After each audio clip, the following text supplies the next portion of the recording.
세 거인은 전쟁 속에 또 다른 전쟁을 치렀다. 겉보기에 그들은 히틀러에 대항해 싸우는 동맹 관계였지만 그들의 관계는 겉보기와는 다른 것이었다.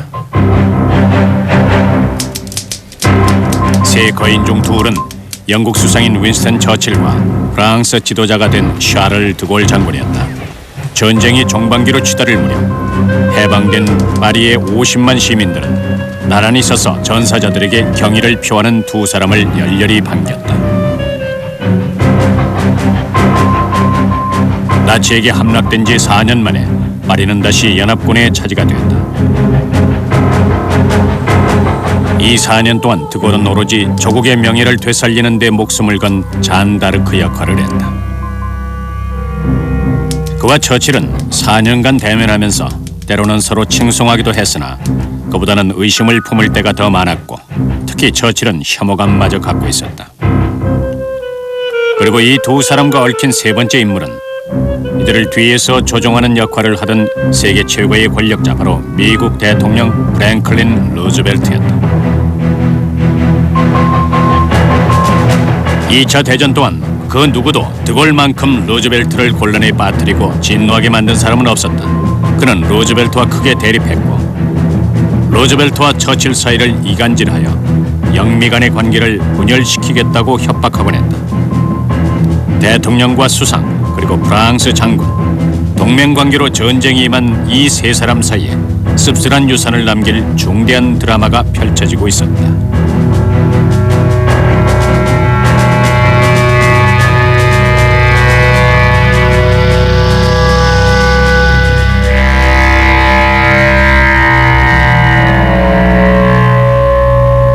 (1940년 6월의) 결정적인 열흘간이 바로 이들이 펼칠 드라마의 배경이 됐다. 프랑스는 다급한 상황에 처해 있었다. 4주간에 걸친 나치의 전격전으로 만신창이가 된 상태였던 것이다. 거의 50만 명에 달하는 영불 연합군이 덩케르크에서 철수한 지 불과 며칠도 지나지 않은 때였다. 이제 독일군은 프랑스 전선을 돌파해 파리로 향하고 있었다.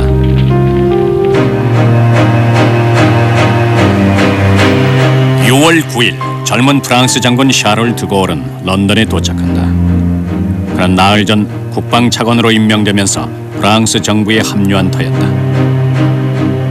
드골의 임무는 영국의 스핏파이어와 하리케인 전투부대가 전투에 참가하도록 윈스턴 처칠 영국 수상을 설득하는 것이었다. 그러나 처칠은 거절했다. 그는 프랑스가 질 것이라는 걸 알고 있었던 것이다. 그러나 처칠의 개인 비서 존 콜빌의 일기에도 나와 있듯이 드골은 처칠에게 깊은 인상을 남겼다. 드골이라는 젊은 장군이 있는데 윈스턴은 그를 높게 사고 있음에 틀림없다. 다음 날인 6월 10일 이태리의 독재자 베니토 무솔리니는 영국과 프랑스를 상대로 선전포고를 한다. 영국과 프랑스로서는 엎친 데 덮친 격이었으나 바로 이것을 계기로 새로운 희망이 싹튼다. 수천 마일 떨어진 워싱턴에서 무솔리니의 적대적 행위를 규탄하고 나선 것이다. 루즈벨트 대통령은 여러 주 동안 무솔리니로부터 이태리는 참전하지 않을 것이라는 확답을 구하려 애를 써왔다. 그러다 마침내 거절당하자 루즈벨트는 바로 그날 밤 무솔리니에게 자신의 분노를 표현한다. On this 10th day of June 1940, the hand that held the dagger has struck it into the back of its neighbor. 처칠은 루즈벨트에게 1차 대전 이후로 항구에서 썩고 있는 구축함을 즉시 임대해 주도록 요청한 바 있다. 지금까지 루즈벨트는 영국과 거리를 유지해 왔으나 무솔리니의 선전포고 이후 마침내 그가 도움의 손길을 뻗으리라는 것은 자명해졌다. We will extend to the opponents of force the material resources of this nation. 처칠에게 마침내 서광이 비치는 듯했다. 다음날 그는 루즈벨트에게 보낸 전보를 통해서 우리 모두는 어제 저녁 각하의 연설을 듣고 그 당당함에 마음이 든든해졌습니다. 프랑스가 전쟁을 계속할 수 있도록 모든 조처를 강구해야 합니다. 라는 뜻을 전했다. 그날 오후 처칠은 도버 해협을 건너 파리에서 퇴각해 프랑스 중부 투르 부근에 임시로 거처하고 있는 프랑스 지도자들을 만났다. 그의 눈에 비친 몇몇 인물은 패배의식이 지배적이었고 특히 84살이 된 1차 대전의 영웅 필립 페탱이 가장 그러했다. 프랑스 최고 사령관 막심 웨이강 장군 역시 모든 게 끝났으며 히틀러에게 항복하는 일만 남았다고 자포자기한 상태였다. 그러나 프랑스 수상 폴 레이노만은 계속 저항하길 바랬다. 다음날 런던으로 돌아온 처칠은 다시 한번 루즈벨트에게 간청하면서 드골의 이름을 처음으로 언급한다. 레이노는 전쟁을 계속하자는 의견이며 그에게는 드골이라는 야심찬 젊은 장군이 있습니다. 각하께서 공적으로나 혹은 사적으로 프랑스 측에 하실 말씀이 있다면 바로 지금이 적기입니다. 이에 대해서 6월 13일 루즈벨트는 레이노를 지지한다는 내용의 메시지를 보냈다. 미국 정부는 동맹국들이 시급히 필요로 하는 모든 물자를 공급할 수 있도록 힘이 닿는 모든 조처를 취하고 있습니다.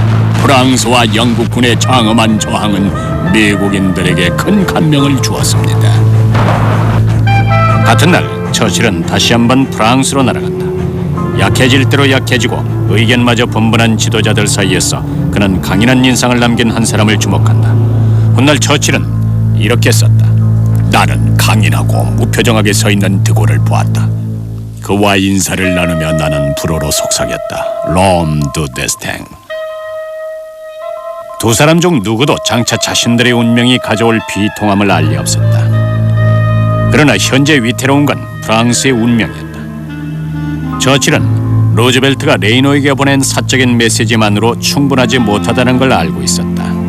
프랑스가 전쟁을 계속 수행할 수 있도록 하기 위해서는 루즈벨트 대통령이 중립적이고 평화적 입장을 취했던 미국의 태도를 바꿔 참전할 수 있다는 의사를 대외적으로 표명해야 했다. 대통령 각하, 저는 이 메시지가 내일인 6월 14일 반드시 공표돼서 세계사의 방향을 바꾸는 데 결정적인 역할을 해야 한다는 말씀을 전하는 바입니다.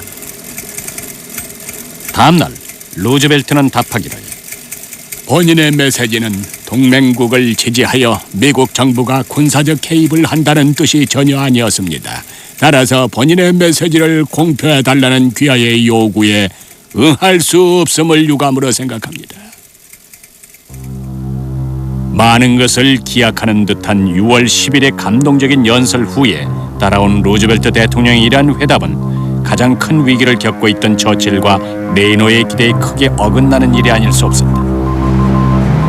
이제 프랑스와 영국의 운명은 스스로의 손에 달려 있었고 6월 16일 런던으로 다시 날아간 샤를 드골을 중심으로 엄청난 드라마가 펼쳐진다. 그와 처칠은 프랑스의 항복을 막기 위한 마지막 모험으로서 프랑스와 영국이 합병한다는 뜻밖의 생각에 동의한 것이다. 그러나 드골이 프랑스로 돌아가는 동안 합병 제의는 프랑스 내각에 의해 폐기됐고 페탱이 새로운 프랑스 지도자로 임명된다. 그는 내각에 말하기를 영국과의 합병은 송장과의 융합과 마찬가지라고 한다. 페탱은 즉시 평화사절단을 히틀러에게 보낸다. 6월 17일 히틀러는 프랑스의 항복을 공표했다.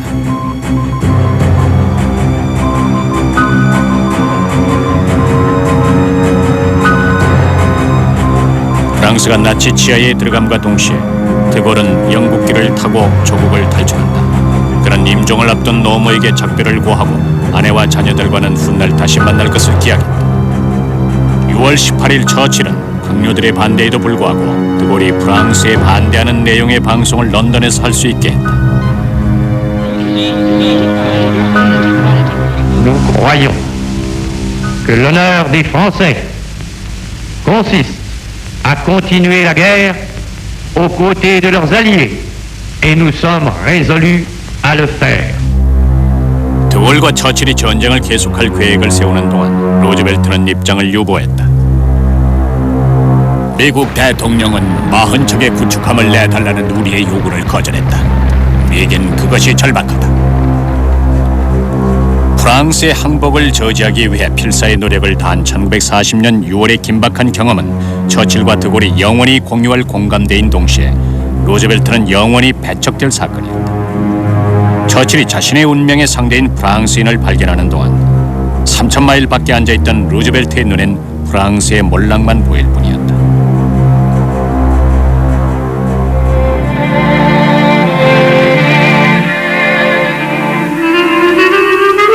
당시 세 사람은 서로에 대해서 거의 아는 게 없었다.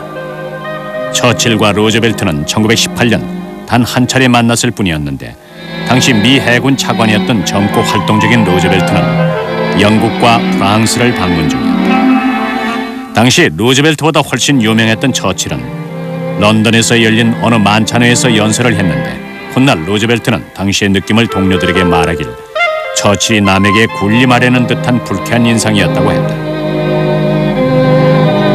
1939년 처칠이 해군 장관으로 정부에 복귀하면서 대통령 임기 7년째를 맞은 루즈벨트는 처칠과 대서양을 횡단하는 통신을 주고받는다. 그는 처칠이 조만간 영국 수상이 될 것으로 점치고 있었다.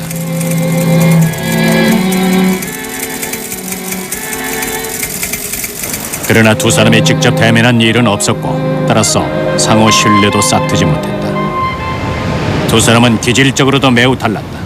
처칠은 따뜻하고 감정적이어서 쉽게 분노하고 쉽게 용서하는 타입이었다. 반면 루즈벨트는 표면적으로는 온화해 보였으나 사람을 쉽게 가까이 하지 않고 극히 일부하고만 친한 타입이었다. 무엇보다도 그는 필요하기 전엔 절대 자신의 카드를 내놓지 않는 계산이 치밀한 정치인이었다. 이제 프랑스가 함락되자 많은 사람들은 루즈벨트에게 영국도 프랑스와 마찬가지로 히틀러에게 항복할 것이라고 말했고 그는 가만히 기다리며 지켜볼 뿐이었다. 아무리 주변을 둘러봐도 혼자뿐이라는 걸 깨달은 처칠은 그래도 드골만은 싸울 용기가 있는 동맹임을 확신할 수가 있었다. 드골을 잘 알지는 못하지만 자신의 직감을 믿었던 처칠은 6월 27일 그에게 이렇게 말했다. 당신은 혼자요. 나는 당신이 혼자임을 알아보았소. 드골은 자유 프랑스의 지도자가 됐다. 그러나 영국 외무차관 알렉산더 캐도건이 동료에게 말했듯이 영국의 권력층에게 이 프랑스 장군은 수수께끼 인물이었다. 나는 드골에 관해 아는 게 없다. 다만 그가 파인애플 같은 머리와 여자 같은 엉덩이를 가졌다는 것밖에는. 하지만 몇 가지는 분명했다. 우선 드골은 용감했다.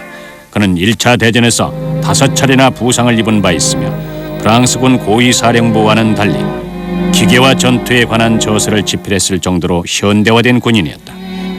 1940년 5월 그는 나치의 전격전에 대항해 유일하게 성공적인 반격을 펼친 프랑스 장군이기도 했다.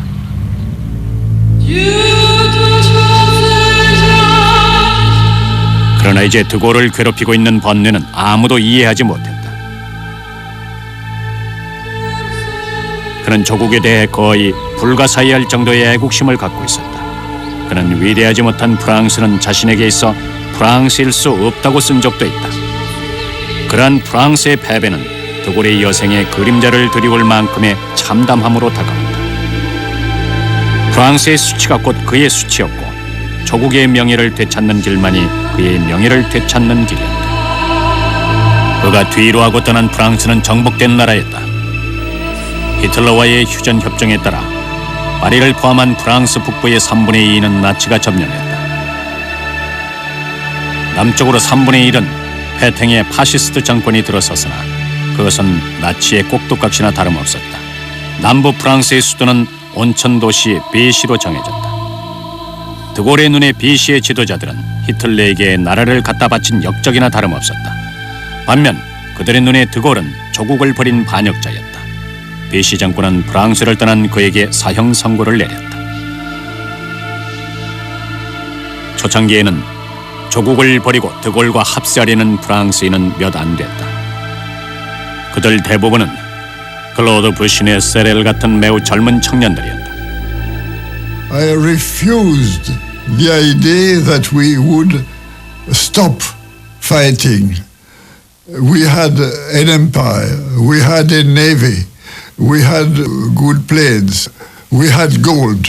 We had every reason to fight on.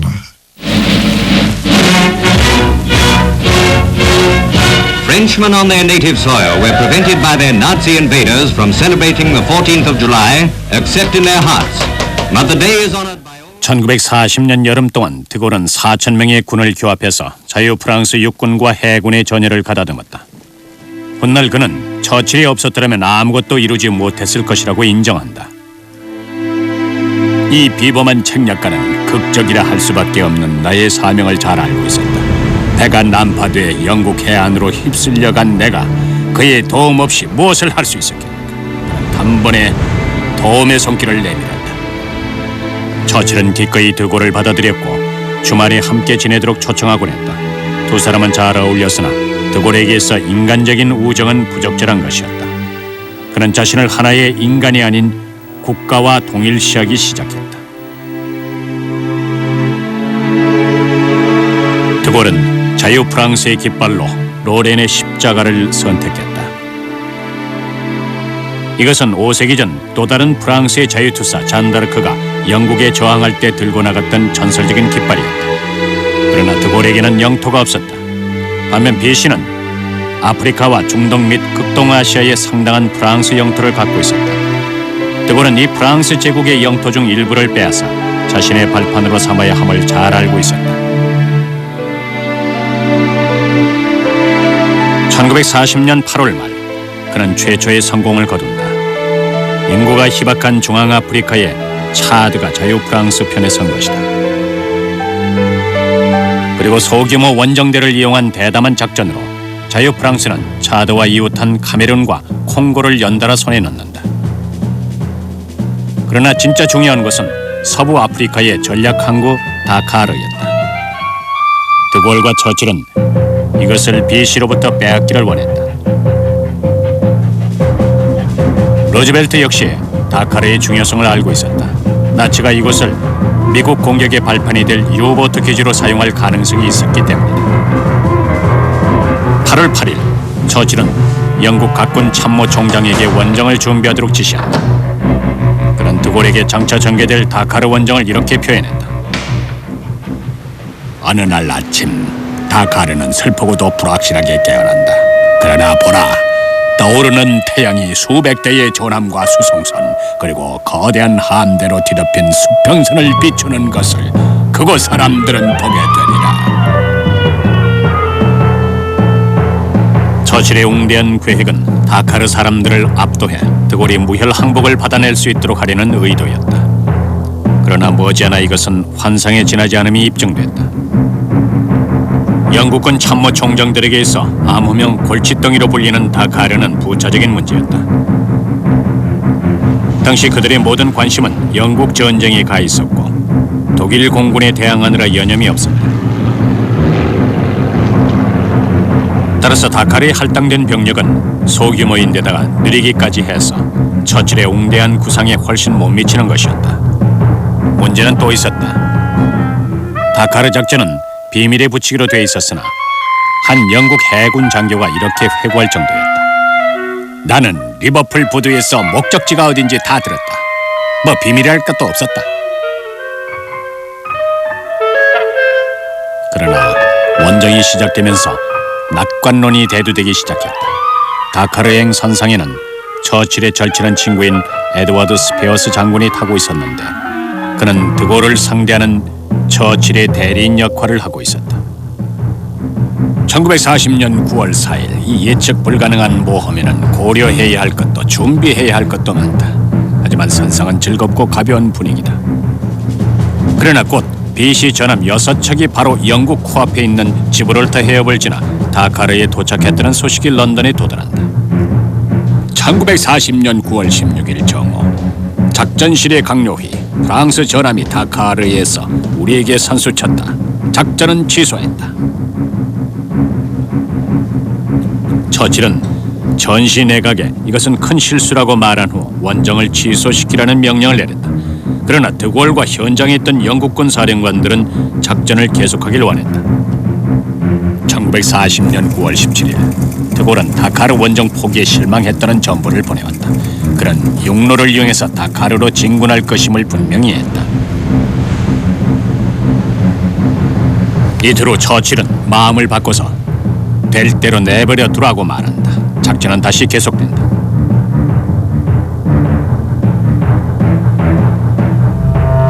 다카르로 향하는 동안 로즈벨트는 처음으로 처칠에게 비중 있는 원조의 손길을 내민다. 마침내 그는 낡은 구축함을 내주는 데 동의한 것이다.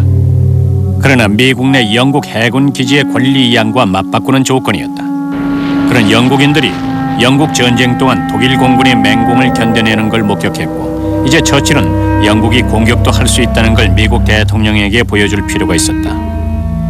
한편 드골에게 있어 다카르에서의 승리는 루즈벨트의 주의를 한 방에 자신에게로 돌릴 수 있는 수단임에 틀림이 없었다. 작전 하루를 남겨놓고 처칠은 루즈벨트에게 다카르 작전에 관한 소식을 보냈다. 1940년 9월 20일 오후 4시 대통령만 보십시오. 프랑스, 영국 연합군이 다카르로 향하는 중입니다. 우리의 목적은 다카르에 가능한 무혈 입성하여 그곳에 드골 장군의 입지를 세우려는 것입니다. 9월 23일 다카르 탈취 작전은 시작됐다. 런던에 도착한 초기의 보고는 희망적이었다. 아침에 해군 본부에서 다카르에 입성함과 동시에 전문을 보내왔다. 현지 시각 12시 30분. 아직까지는 모든 게 계획대로 진행되고 있다. 그러나 실은 모든 게 잘못돼 가고 있었다. 오전에 드골이 파견한 3명의 특사가 다카르에 있는 비시군에게 자유 프랑스의 편에 서도록 설득하는 임무를 띠고 파견됐다. 하지만 비시군은 사격을 가해왔고 특사 중 2명이 부상을 입었다. 그들은 지원 부대로 몸을 피할 수밖에 없었다. 문제는 또 있었다. 수평선에 대함대를 띄워서 다카르인들을 압도하겠다던 처칠의 계획은 바다에 예상치 못한 안개가 끼면서 숲으로 돌아간다. 다카르 사람들에게 배를 보여주기 위해서는 위험을 무릅쓰고 해안선 가까이 접근해야 했고, 그렇게 하자 비시 측 전함과 해안 포병 중대의 사정권 안에 들게 됐다. 영국 전함 캠벌랜드 호가 당시 전열의 맨 마지막에 있었다. As far as we were concerned, everything was going to be lovely. We would, de Gaulle was going to, they were all going to join our side, and that was it. And the next thing we knew, there's a bit of firing, and heard this thud. That's all it was like a very big thud, and we'd been hit. All the lights went out, all the fans stopped, everything stopped. That hit the main switchboard, which is all the electrics. We were not under command, we had no steerage way, nothing was working at all, and we were dead in the water. 크게 손상된 캠벌랜드 호는 7명의 사망자를 낸 채 전쟁터에서 가까스로 빠져나왔다. 5시 강요회의. 분위기는 우울함. 작전은 그리 순조롭지 못하고 순양함 캠벌랜드 호는 포탄을 맞았다. 항구에서 거센 저항을 받은 드골은 다카르에서 10마일 올라간 해안에 자유 프랑스군을 상륙시키고자 했다. 그것은 영국이나 자유 프랑스의 그 누구도 예상치 못한 공격이었다. 당시 겨우 17살로 다카르 원정에 참가했던 피에르 메스메르의 말이다. Lorsque nous nous présentons devant Dakar, nous n'étions pas du tout en tenue de combat, nous étions en tenue de défilé.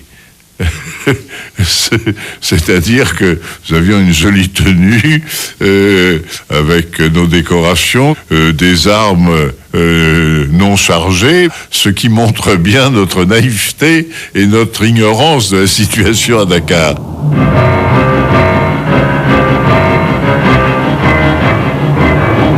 실수는 그뿐만이 아니었다. 자유 프랑스의 상륙을 엄호하기로 돼 있던 영국 전함은 랑데부에 실패하고 오히려 비시의 순양함이 가까이 다가온 것이다. 비시군은 자유 프랑스군에게 발포한다. 프랑스인끼리의 싸움을 무엇보다도 피하고 싶었던 드골은 자유 프랑스군에게 철수 명령을 내린다. 점점 절망적인 소식이 런던에 도착했으나 처칠은 고집을 굽히지 않았다. 작전의 진행은 순조롭지 못하다. 나는 수상께 이 사실을 전달했으나 수상은 호기롭게 말했다. 결코 적을 어설프게 다루는 실수를 범하지 말라. 일단 전쟁을 시작했으면 끝장을 보게 하라. 다음 날 아침 영국 전함들은 항복을 받아내길 바라면서 포격을 계속했으나 다카르의 비시 총독은 끝까지 싸울 태세였다. 프랑스인끼리 맞서 싸울 가능성이 점점 커지고 있었다. 결국 드골과 영국 사령관들은 작전을 취소해야 한다는 데 의견을 모았다. 그들은 런던에 전보를 보내서 작전 취소 허가를 요청한다. 다음 날 아침 원정대는 처칠의 퉁명스런 답신을 받는다. 1940년 9월 25일 찬바람이 쌩쌩 도는 수상의 답장을 받으며 하루를 시작하다. 그는 자신에게 전달된 정보만으로는 현지 사령관들이 작전을 취소하려는 의도를 모르겠다고 했다. 포격은 다시 시작됐다. 그러나 또 다른 영국 전함이 격침됐다. 레졸루션 호가 어뢰에 맞아 큰 피해를 입었다. 어뢰를 발사한 잠수함은 성문 전원과 함께 침몰됐다. 이것은 어느 시각에서 보나 엄청난 불행이 아닐 수 없다. 이제 부득이한 상황에 놓인 처칠은 함대의 마지막 명령을 내린다. 레졸루션호의 피해를 포함해서 우리 앞에 놓인 모든 정보를 놓고 볼 때 계속할 경우 불길한 결과를 가져올 것이 분명하므로 다카르 진군 계획은 취소해야 한다는 결론에 도달했습니다. 다카르 작전은 끔찍한 실패임이 입증됐고 그것이 가져올 결과는 불보듯 뻔하다. 이것은 드골의 마지막이 될지도 모르며 그렇지 않더라도 그에게 심각한 좌절을 안겨줄 것이 분명하다. 처칠은 이 치욕적인 소식을 루즈벨트에게 알릴 수밖에 없었다. 9월 25일 다카르 작전을 취소하게 된 것을 매우 유감으로 생각합니다. 1940년 9월 27일 뉴욕과 영국 신문들이 다카르 작전의 실패를 놓고 크나큰 실수로 깎아내리고 있다. 드골은 망연자실했다. 후퇴한 지 사흘째 되던 날 그는 런던에서 매일 밤 독일 공군의 습격을 견뎌내고 있는 가족에게 편지를 썼다. 그가 가족에게 보낸 사적인 편지만이 2차 대전을 통틀어 유일하게 인간적인 감정을 드러낸 경우였다. 1940년 9월 28일 사랑하는 아내여, 현재 갖가지 파편들이 내 머리 위로 떨어지고 있어. 폭격 속에 있을 당신과 우리 아이들이 머릿속에서 떠나지 않는구려. 불쌍한 당신 남편은 역사상 가장 큰 드라마의 무대 앞으로 내던져졌어. For de Gaulle, it was a terrible and dramatic accident. When the defeat was complete, he thought about retiring from his expectation of being the head of the Free French. He would have renounced his dream. 그의 친한 동료 중 하나는 다카르에서의 실패 후 드골이 평생 동안 진정으로 기뻐하는 것을 본 적이 없다고 말했다. 그러나 그는 끈기 있게 견뎌냈다. Something which never changed in de Gaulle was his refusal of considering the past. He was only interested by the future. I noticed the same attitude during every crisis. 더욱 중요한 것은 다카르 작전을 뒤에서 추진했던 처칠이 드골에 대한 신의를 저버리지 않았다는 것이다. 다른 정치인 같았으면 충분히 책임을 전가했을 상황이었다. 하원에서 맹렬한 질타를 받은 처칠은 드골에 대해 이렇게 말했다. 우리는 그가 복잡한 난국에 대처하는 것을 보면 볼수록 그를 점점 더 높이 평가하게 됐습니다. 영국 정부는 프랑스가 다시 수복될 때까지는 드골 장군의 대의를 저버릴 의도가 전혀 없습니다. 프랑스라는 보다 큰 대의를 달성하기 위해서 말입니다.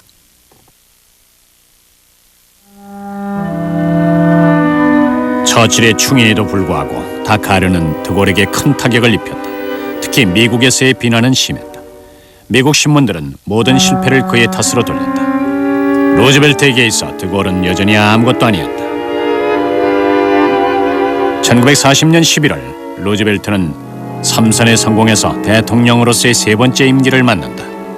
선거운동 기간 동안 그는 미군 장병의 어머니들에게 아들을 외국에서 벌어지는 전쟁에 파견하지 않겠다고 공약한 바 있다. 이를 실행하기 위해서 가장 좋은 방법은 연합군에 나치와 맞서 싸울 수단을 제공하는 것이었다. 첫 번째 원조 대상은 당연히 영국이었다. 그러나 루즈벨트는 또 다른 대상을 주목하고 있었다. 바로 비시에 있는 페탱 정권이었다. 비시 프랑스는 파시스트인데다가 반유대 노선을 취하고 있었다. 페탱은 히틀러와 만나 나치와의 협력 원칙을 받아들인다고 공표한 바 있다. 이 사실에도 불구하고 루즈벨트는 페탱이 다시 전쟁을 재개할 의지가 있는지 주시할 가치가 있다고 믿었다. 루즈벨트의 손자 커티스 루즈벨트는 2차 대전 동안 할아버지로부터 많은 얘기를 들었다. Vichy controlled a substantial number of armed forces, particularly a navy, which was fourth largest in the world. A big thing, a powerful force. FDR would always play the odds politically, and he thought that maybe under certain circumstances we can wean Vichy away and we can get Pétain to see that maybe there's more to throwing his lot in with the Allies. 루즈벨트의 주의를 끈 프랑스인은 또 있었다.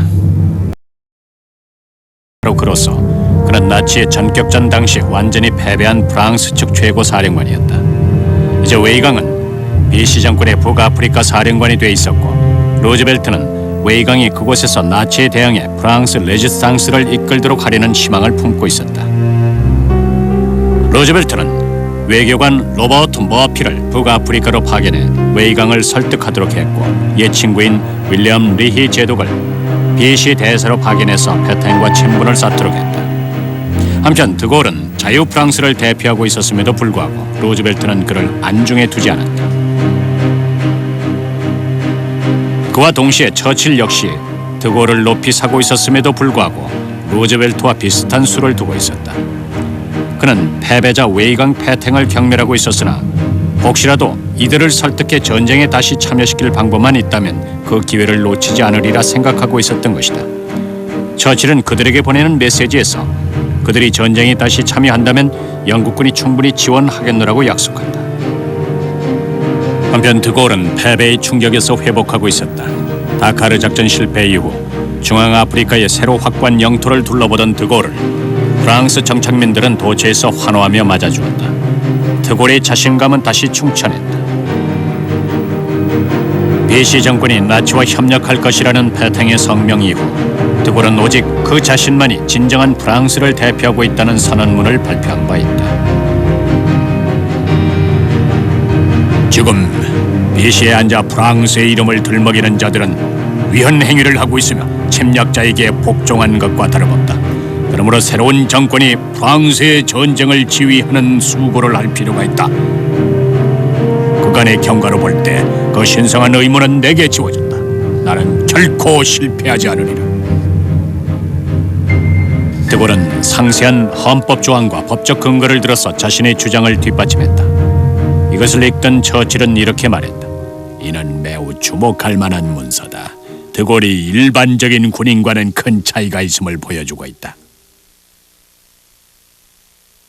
처칠은 드골의 뜻을 이해했다. 그의 운명의 상대인 드골은 단순한 군인이 아니라 설득력 있는 정치적 주장을 펼칠 줄 아는 정치인마저 된 것이다. 단지 비시를 자기 편으로 끌어들이기 위해 노력 중이던 처칠에게 드골의 주장은 당혹스러운 것이었다. 그러나 드골의 목표는 확고했다. 1940년 11월 그는 런던으로 돌아와 영국 외무장관에게 다음과 같이 간단히 말한다. 내가 곧 프랑스다. 1941년 새해 첫날 뜻밖의 사건으로 인해 사태는 보다 어색해진다.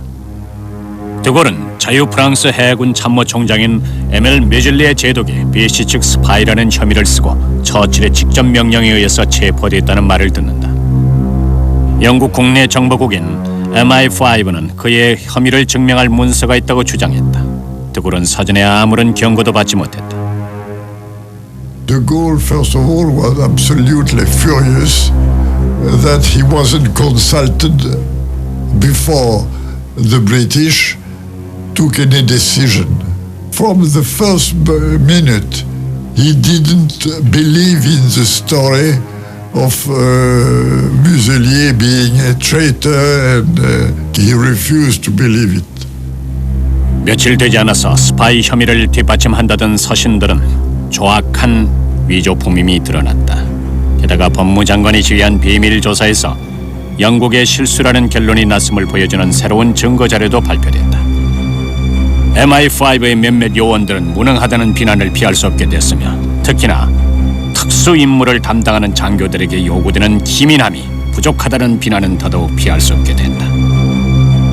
곤경에 처한 처칠은 드골에게 크게 사과한다. 그러나 말로 무마할 수는 없었다.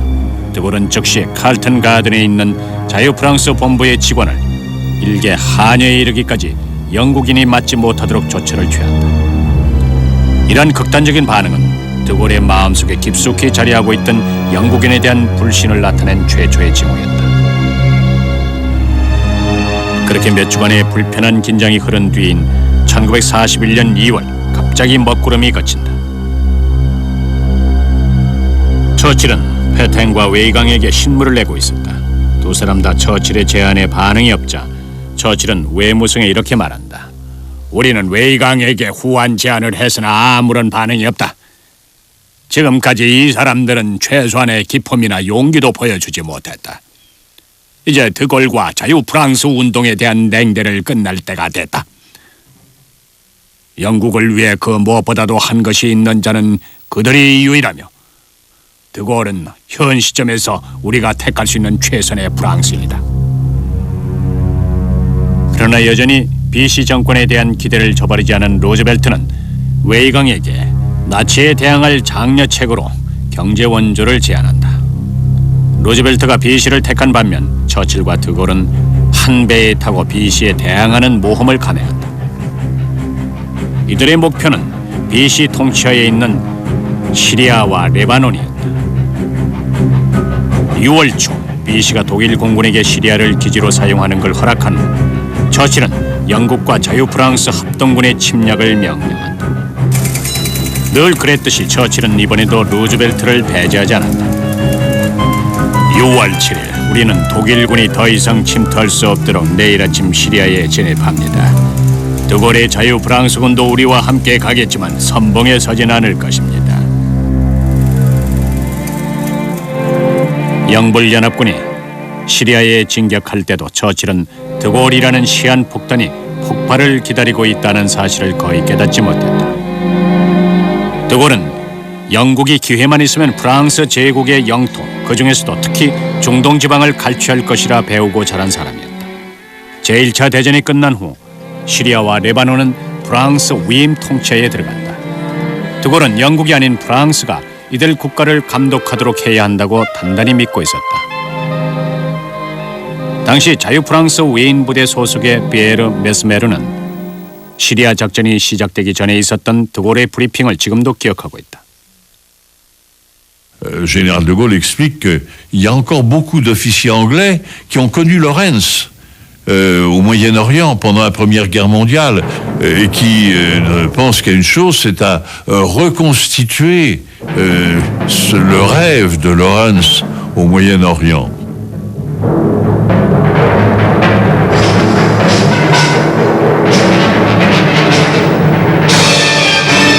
오주간에 걸친 전투 끝에 BC 정권은 항복했고 그와 함께 영국에 대한 드골의 의심은 확인되고 말다.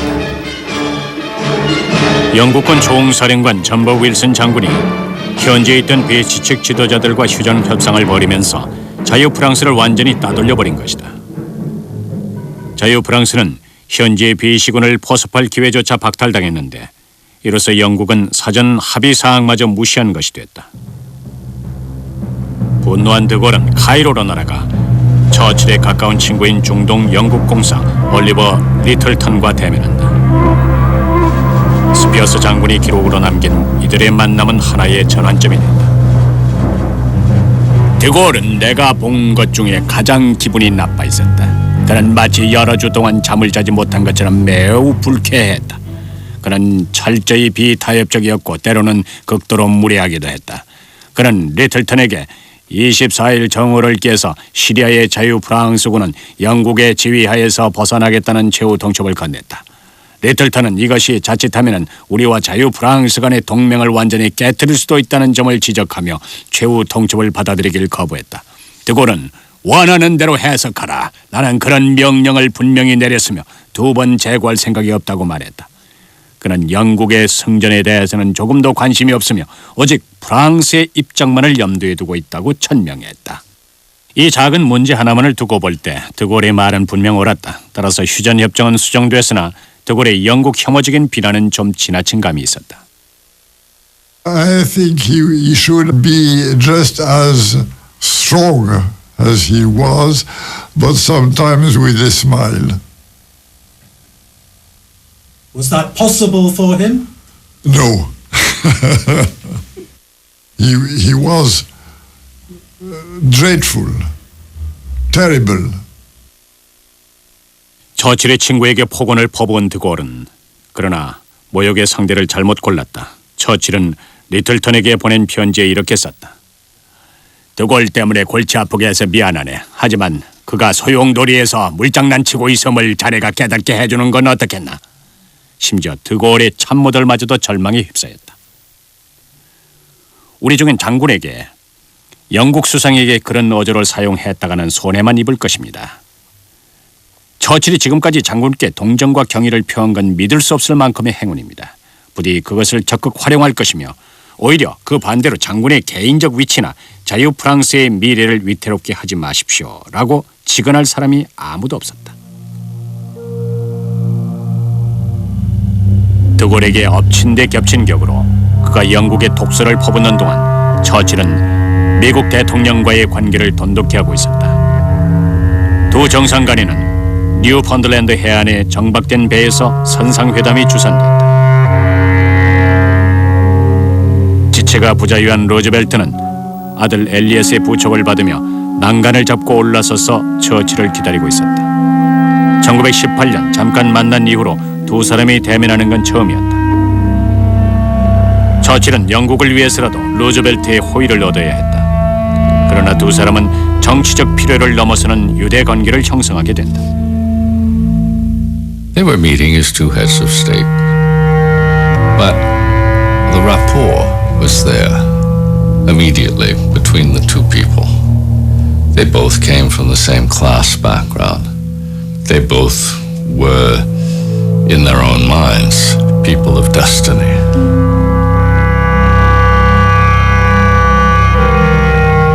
불과 1년 전 처칠이 운명의 상대로 여겼던 드골은 돌이킬 수 없는 실수를 범하고 만다. 드골은 시카고 데일리 뉴스 조지 웰리 기자와의 인터뷰에서 영국 정부가 어째서 자유 프랑스를 정식 프랑스 정부로 완전히 인정하지 않느냐는 질문을 받고서는 분별 없는 모습을 그대로 드러내고 만다. 영국은 현재 비시 정부를 매개로 하고 히틀러와 타협하고 있습니다.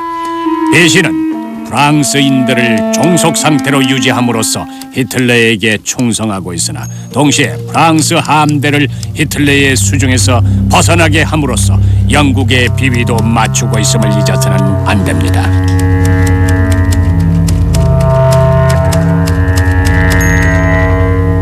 영국과 나치 독일을 비교하는 듯한 드골의 발언은 더 이상 참을 수 없는 모욕이었다. 자신이 지나쳤다는 걸 깨달은 드골은 곧 미국에 있는 버덱에 전보를 친다. 기사가 실리는 걸 막아주게. 만일 그것이 너무 늦었다면 그 인터뷰 기사가 내가 말한 것과는 다르다고 강력히 주장해주게나.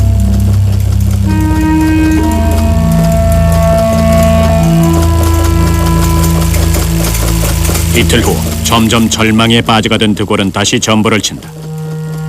8월 29일 다시 말하지만 웰레 기자와의 인터뷰는 부정해야 하네. 나는 웰레의 입을 막아보겠네. 그러나 너무 늦은 후였다. 인터뷰 기사를 읽은 처칠은 외무장관에게 이렇게 말한다. 만일 미국 신문과 행한 드골의 인터뷰가 사실이라면 그는 정신 나갔음에 틀림없다. 이로써 우리 관계를 깨끗이 정리할 좋은 핑계거리가 생겼다. 칼튼 가든의 자유 프랑스 본부는 절망 상태였다. 우리 모두에게 끔찍한 날이다. 장군은 용서받지 못할 발언을 했고 영국인들이 결코 잊지 못할 말을 뱉었다. 모든 것이 파국으로 치닫고 있다. 드골은 영국을 상대로 큰 어려움을 겪고 있었다. 그는 런던으로 소환됐고 처칠은 그를 철저히 배격하라는 지시를 내린다. 첫째, 그 누구도 드골 장군을 만나서는 안 된다. 둘째, 영국 정부의 그 누구를 막론하고 접촉을 금지한다. 필요하다면 일주일 정도 드골 장군이 마음 졸이며 고생하도록 내보내두라. 영국 정부의 태도가 마음에 걸린 클로드 세렐은 공항으로 드골을 마중 나간다. 평소와 마찬가지로 장군은 칼튼 가든이 있는 집무실에 도착하기 전까지 침묵을 지켰다. 그는 자신이 내뱉은 독설이 스스로에게 엄청난 해를 끼치고 있다는 걸 잘 알고 있었다. 장군은 하루 종일 소리를 질렀으며 영국과 손잡았다가는 전쟁에 지고 말 것이라든가 영국인은 무례한들이라는 말을 반복했다. 처칠은 드골에게 그의 행동에 대해 변명할 기회를 주겠다는 내용의 서신을 보낸다. 두 정상의 만남은 가까워오고 있었다.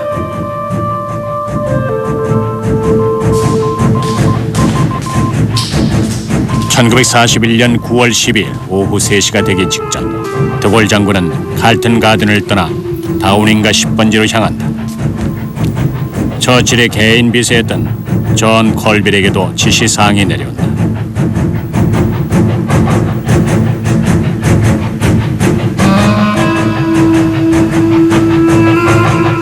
The general arrived. De Gaulle seemed quite unabashed. He walked to his chair, sat down, gazed at the Prime Minister, and said nothing.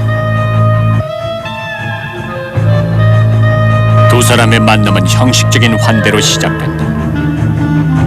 1시간이 지나자 나는 두려워지기 시작했다. 대화를 엿들으려 해서나 아무것도 들리지 않았다. 아마 서로의 목을 졸랐는지도 모르겠다. 바로 그때 벨이 울려 들어갔더니 두 사람은 나란히 앉아 우호적인 표정을 짓고 있었다. 드골은 수상의 시가를 한 대 피워 물고 있었는데 그건 분명 전략적 의도였다. 1940년 6월 유대 관계가 다시 회복됐다. 그러나 시가 연기는 일시적 평화의 징조에 불과했다. 처칠은 오직 한 가지만 주장했는데 그것은 드골이 위원회를 조직해 자유 프랑스를 보다 민주적으로 만들어야 한다는 것이었다.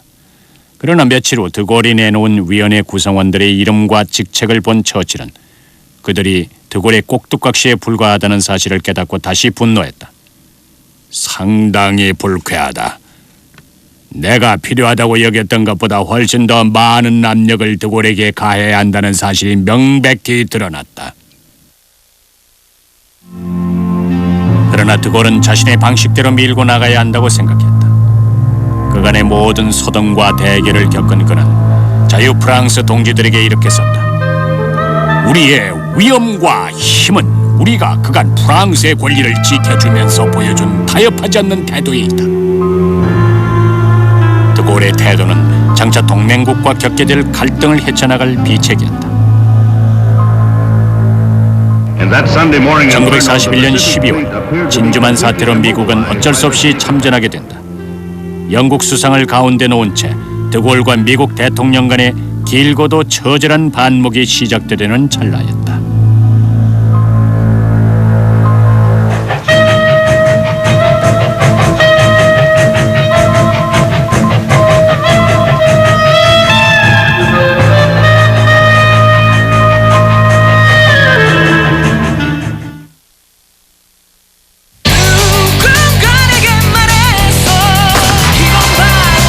최고라는 건 앞서가는 거죠.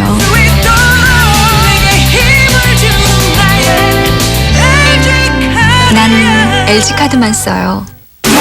왜 여자는 기다려야만 하지? 뛰어드는 거야. 고마워. 여자답기보단 나답게 산다. 날씬한 기분. 입사 축하해요.